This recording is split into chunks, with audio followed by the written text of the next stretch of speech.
Hello friends, family, and other creatures of the sea. Today we have a game between two very high-level Korean players. In the bottom side of this map, spawning as our blue Zerg player, playing for Kaisi Gaming, it's going to be Solar. And in the top right, as a red Terran player playing for Shopify's Rebellion, it's going to be ByuN. Some of you don't recognize this map. That is because this is one of the new 7 maps that have recently been introduced into the map pool. This one is called Moondance. It's a aesthetically very pleasing map with purple looking minerals, flowers all around as well. What else do we have? We have an in-base kind of third/natural, 6 mineral patches, single gas. You have a base over here. You can take this base as well. There's loads of possibilities for cheeky little strategies. Nice tank locations. Look at this type of spot. Of course, that should be mirrored. So this type of spot can have a tank up here. Can have a tank up here. This type of low ground locations. This feels like a small version of Glittering Ashes when it comes to tank positions. And then with an in base. I'm not entirely sure who this map is favored for in this particular matchup. I haven't seen enough games on this map yet in general. What is this? You can see the it goes through the command center textures. This little bit of terrain. That's quite interesting. I wasn't aware of that. It basically shows you where to build the hatchery, what the middle of the hatchery should be. Third base is going to get taken. Maybe a 27 supply before that extra overlord. No, we do see that extra overlord being built right now. We do have 2 more links on the way behind this. Reaper is going to make its way across the map. Try to go for a drone, perhaps. Still 11 seconds for this Reaper. The rush times of the Reaper on all of these maps are absolutely bananas. It is extremely short. All of these maps are extremely short. Look how long this Reaper gets to shoot. This was a 6-ling opener. So far 1 unit has been killed and a lot of drones have been forced off mining as well. Perhaps ByuN wants to try and go in for... No, the tumor doesn't quite get it, but does get another Zergling kill. So 2 Zergling kills against a 6 Zergling opener. That is extremely rare. Especially when it comes to Zergs with micro like Solar. You know, the top Zergs just have really solid link control majority of the time. ByuN following this up with what ByuN usually follows it up with, and that is something off of 2 gases before the 3rd command center. This time it's going to be a reactor on the barracks, initially at least. We'll see some Hellions being produced as well. This could be like a 3 Hellion plus 7 Marine type of deal, followed up with a battle cruiser. You could also see a follow-up into something different, a Viking, but I do believe it's going to be a medevac as the first unit here for ByuN. That indeed is going to be the case. Creep tumor falling very low. ByuN doesn't quite get it though. 3 queens at the front already. 2 more queens are in production as well. Every base right now is devoid of any queens whatsoever. We'll see this bad boy go in and inject in towards the natural. Triple queen production continues as we have the first signs of a wall here. I think this only requires 4 depots to wall this off completely. That is kind of crazy. That actually is not just kind of crazy, that's really crazy. Holy crap. That's actually kind of wild.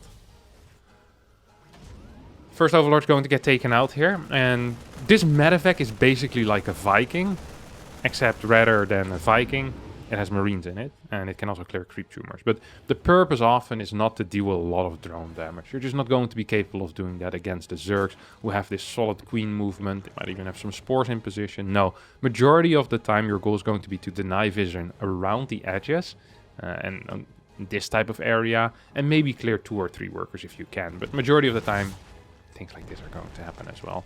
Queens will be in position, spore will be there. Your medevac takes a bunch of damage, and you can't really commit to any major position anymore. Now the follow-up is going to be a Hellbat push. I want to say all-in. I'm not quite sure if this can be classified as an all-in, but there's no 3rd base yet.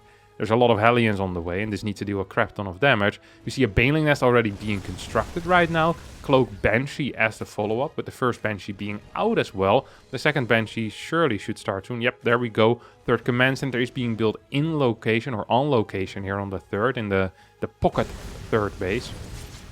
And now these Hellbats start transforming. Don't forget the medevac already took a little bit of damage. See these Hellbats, ooh, trying to go for a couple of drone kills here. Banshee at the same time with that cloaking field should be capable of actually doing something. The moment Cloak finishes up, cannot die before Cloak is done. Oh no, that's a lot of damage output that just got denied there. If that Banshee stays alive, then you can only fight near the spores. these drones probably can't be mining as easily either. ByuN with a pretty big mistake there, I have to admit it. Spore is going to get taken out by these Hellbats. There are no more transfuses available. Not a single Baneling has finished up, I feel like. Yeah, all of these have gotten gunned down before they popped out of their Baneling cocoons. Now these Banelings will finish up even a flank, and all of these Marines are going to end up dying. These Hellbats will get taken out as well. The supply is 69 versus 76. Third base hasn't even finished yet here for ByuN, and Barracks 2 and 3 are just now... Oh, no, this is not Barracks. Excuse me. These are not Barracks, these are factories. I was like, oh, this is really late Barracks. It's just going to be Mech. ByuN's Mech is something we don't see every single day. It's going to be Banshee Mech as well, which is something we rarely ever see. 99% of the time, okay, 95% of the time when we see Mech, it's going to be off of the back of battle cruisers as the air unit. Almost never is it Banshees, because Banshees do not share the same properties as battle cruisers. They're a little bit weaker against air, they don't defend quite as well. They are good at taking out fort bases, so if you have a lot of initial pressure with Banshees, you can often take out a fort base. There's a Spire halfway done already though. Mutas are a possibility because it's not BC. Could also just be a low amount of Corruptors to deal with the Banshees.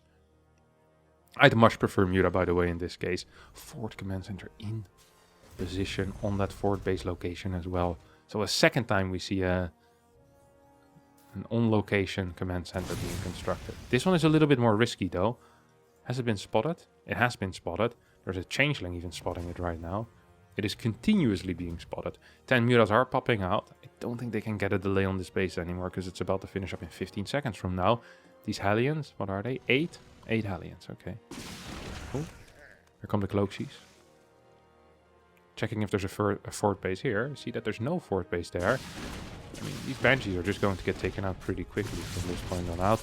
Overseers here, Mutas are popped out as well. There's not that many units in this area. Ooh, Solar tries to go for a surround on these cars. Doesn't quite get it. Banshees make their way in towards the main base. We see a Spore dealing some damage. One Banshee falling very low. I think I might have actually preferred these Mutas to clear these Banshees first. Just makes everything so much easier here. Hellions once again going to start pushing in. Try to take out a couple of these drones. We'll get 6 drones. We'll get 7 drones. At the same time though, Muta's dealing a lot of damage here. Only a single turret. Thor is not out. Here comes the first Thor. Turret in the natural is there. 11 SCVs have gone down. One Muta is now going to bite the dust as well though. That's a second Muta. Yep, 2 Mutas have gone down, but 14 SCVs have died, and that is an extremely big deal. Infernal Pre-Igniter is about to finish up. Don't forget, this is a fort base. Do it again. Do the trick again. Ah, come on. The moment I start looking at him, he stops shaking like an idiot. I love it when that type of bug happens. Sometimes it also happens with Colossi if they get stuck and they just keep moving up and down like a ramp. They can't pass a mineral patch. I just love seeing that type of stuff. It makes me happy. I'm not quite sure why. Yeah, some type of schadenfreude. Anyway, Mutalist count here still at 12. Don't think any more Mutas are going to be built. This seems to be Muta into Roach. And the big tell to that is, of course, the Glio Reconstitution. These Hellions actually do deal a lot of damage. This Roach Warren position has only helped ByuN so far. 64 workers against 65. Turrets are in position. I wouldn't mind seeing the turret range upgrade or even the armor upgrade for an extra base. This is an orbital command, by the way, which is big. That's a big boost in extra income rather than it being a planetary. Here come the Mutas. Will not be capable of targeting down the turret, I think. Oh, no, they are. There goes my terrible call. I just rebuild that turret though. Probably would have preferred seeing the target fire go on these SCVs. I think that's slightly better. What are these Thors doing? Relaxing. I mean, it's allowed. You're allowed to relax if you want to. You can dance if you want to, even. You can leave your friends behind. They're going for changelings. Now going for this Overseer. Not a lot happening in this game so far. Ever since the Mutas have been out. And a little bit of harassment, I guess. It's again a lot of damage. On the high graphics, everything always looks so much worse. You know, you see all these burned drones. It looks like it's terrible, but I'm not even sure if these traits are actually that good for ByuN. I mean, you lose, what, 10, 12 Hellions, kill 9 workers and a bunch of Lings. It just looks like it was a lot of damage, but Zerg can just instantly rebuild these drones. So, it isn't so much about income loss, it's more about really just a straight up trade between the Hellions and the drones. And I think there often ByuN doesn't actually... That's not a winning trade for ByuN, majority of the time. Of course, Larva is also a limited resource, so there might be something there. But in general, I think these trades have actually been quite good for Solar. Solar stays alive. The upgrades for ByuN, that is another issue. That actually is an issue.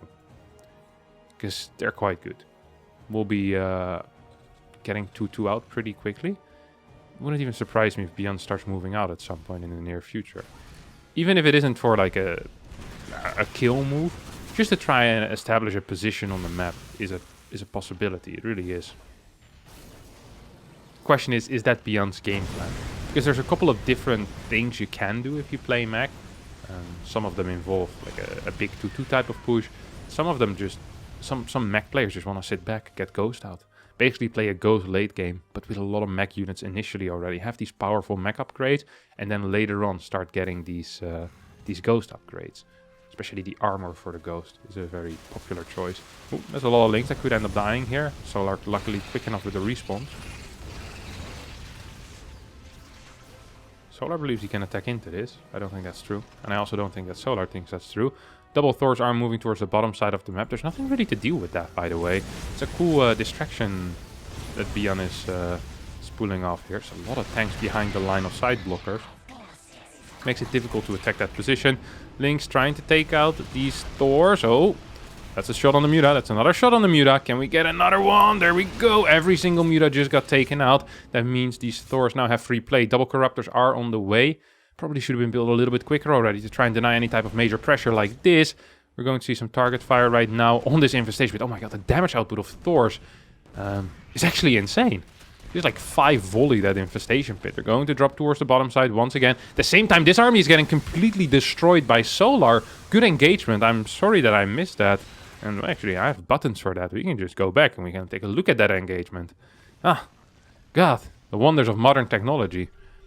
So majority of the tanks aren't sieged up here, actually. There's only a single tank sieged up. ByuN did not realize there was a flank coming from that top side. Helmets were completely out of position. Do not get split, and these banelings just do absolutely everything.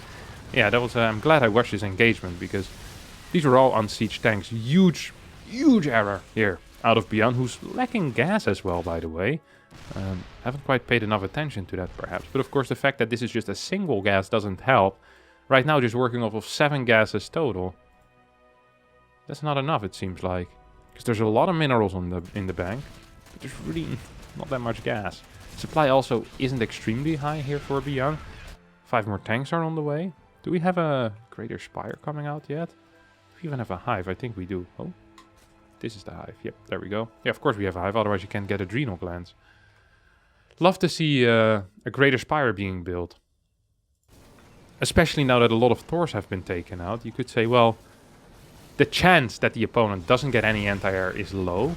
But if the opponent doesn't get any anti-air, you have 4 Brute Lords, you just straight up win the game against tanks. That's just how it happens. This is a good engagement as well, by the way, though. I love the way that Solar is engaging here. Banelings are a little bit late to the party, perhaps. Maybe a little bit too late. This command center is going to get lifted. It's still only 63 workers here for ByuN. This is oh my god, this is another good engagement.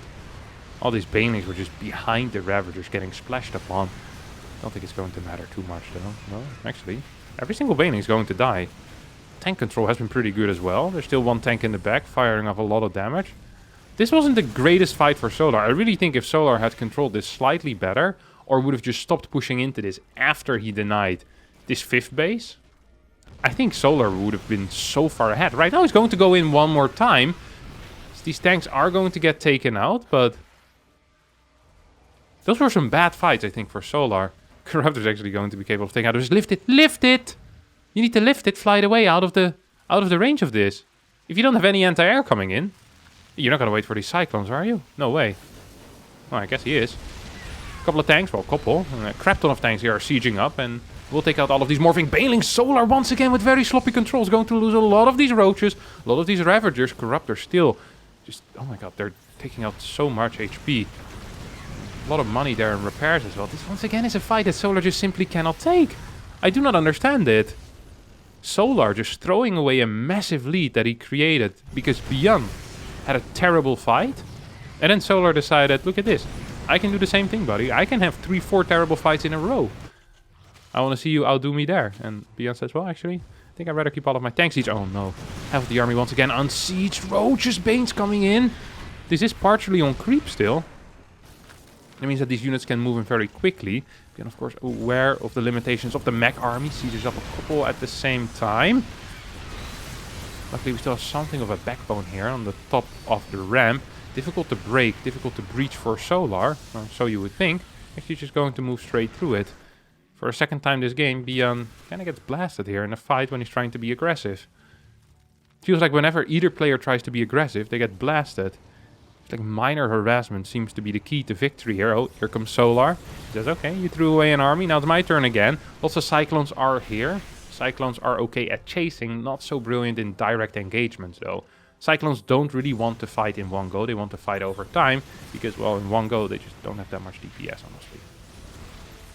Lots of roaches are being taken out. A couple of Hellions will also fall. At the same time, we have a big run by, and this is what I like. I love this quick type of run by play. You can still move them back as well here, Solar. Yep, do not need to engage into this. At the same time, we have big roach ravager count. Only triple tanks here as the majority of the army move towards the right side to deal with that run by. I think that's not a cancel. No, that is a dead command center there. We have more banelings being moved in. There's actually not that many tanks left. There's actually 0 tanks left right now. 14 Cyclones, 13 Hellions, and this is an army composition I do not quite comprehend, and I think it's an army composition that Solar's really happy to see. So this army is going to move on towards the creep rather than move back toward the planetary. Hellions are doing a great job. Solar setting up a bit of a flank here, says, hey, I think if I can come from 2 sides, there's no way that you get out of here. And I'm afraid for ByuN that Solar might just be right. Oh. Most of these links are going to get roasted, but at the same time this entire Terran Mech army will get cleaned up. 5 more tanks are on the way, so ByuN did buy a decent chunk of time for himself. There is a 6th command center as well, which can be used for, well, practically anything. We have an orbital flying over right now. Are there enough tanks in this position? I think the answer might just be no, actually. Oh, that's a great prediction there. The answer was definitely yes. Like, very definitely yes. 3 tanks in the back dealing way too much damage. Solar needs to regroup right now. Doesn't have a single carapace upgrade yet. Of course, carapace is not quite as useful against Mech. Still surprising to see it so late. The Mech damage is so high that the armor upgrades just don't do too much. I mean, against Marines it's great because it's a very high fire rate. Low damage, high rate of fire.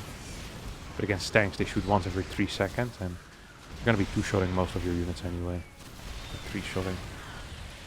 No matter the armor upgrades. It doesn't change a lot of the major interactions. This base cannot make it there. It's just not possible. Like, it will make it there, but it can't land, it can't mine.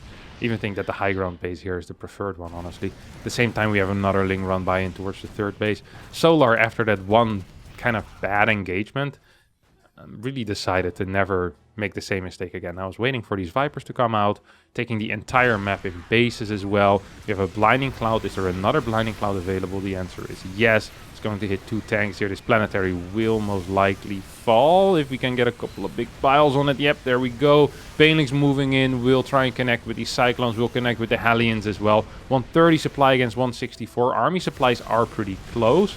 But as long as Ravagers are alive, it's really difficult for Terran to just straight up move across the map. I think ByuN realizes, though, that this is pretty much the final push. Oh my god.